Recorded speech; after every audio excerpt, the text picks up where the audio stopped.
સાબરડેરીના વિવાદની અંદર પશુપાલકોના સાબરડેરીનો જે વિવાદ બન્યો એના કારણે અમારે એક પશુપાલકનું મૃત્યુ થયેલું છે, એક દુઃખદ ઘટના છે. અને એના પછી સાબરડેરી અને પશુપાલન વ્યવસાય સાથે જોડાયેલા લોકો જોડે સાબરડેરી એવો સંવાદ કર્યો જ નહીં કે જેના કારણે સમાધાનવાળી ફોર્મ્યુલા થાય. કોઈ બી વાત હોય એ જે જાહેર કરે એ પશુપાલકો સ્વીકારી લે એવું શક્ય નહીં હોતું. એમને અમારી સાથે મિટિંગ કરવી પડે, અમારી સાથે ચર્ચા કરવી પડે કે ભાઈ ભાવ ફેર બાવાની વાતમાં મેં જે માગણી મૂકી છે એમની એમ એ શું આપી શકીએ એવા સીમ, અને એના સિવાયની ચર્ચાઓ એમના અમારી સાથે એમને કરવી પડે તો સમાધાન થાય. સાબરડેરી મુખ્ય જવાબદાર સાબરડેરી જ છે ને, કારણ કે સાબરડેરી જે કોઈ બી ભાવફેરવાળી વાતમાં જે વિવાદ થયો એના માટે અમારા પશુપાલકો સાબરડેરી રજૂઆત કરવા માટે ગયા હતા. સાબરડેરી રજૂઆત કરવા માટે ગયા એટલે સાબરડેરીના સત્તાધીશો ત્યાં હતા જ નહીં. ત્યાં એમના સાથે મુલાકાત કરવામાં ના આવી, એમના સાથે વાતચીત કરવામાં ના આવી.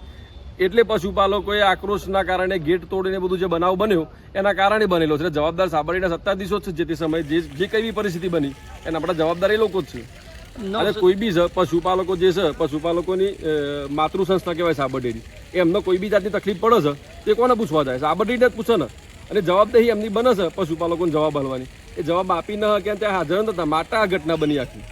ને શરૂઆતમાં 960 રૂપિયા ભાવ તરીકે ચૂકવી આપ્યો છે, અને પાછળથી 30 રૂપિયા વધારો કરી આપ્યો છે. 990 અમે ચૂકવશું એવું એમનું કહેવું છે. પણ અમારી જે માગણી છે એ ઘણો દૂર છે.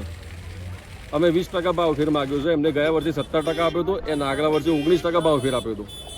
એ રીતે અમે આ વખતે 20% ભાવ ફેર માગ્યો છે. પણ એમના માટે ચર્ચા કરવી પડે કે ભાઈ 20% ભાવ ફેર શા માટે નહીં આપી શકતા?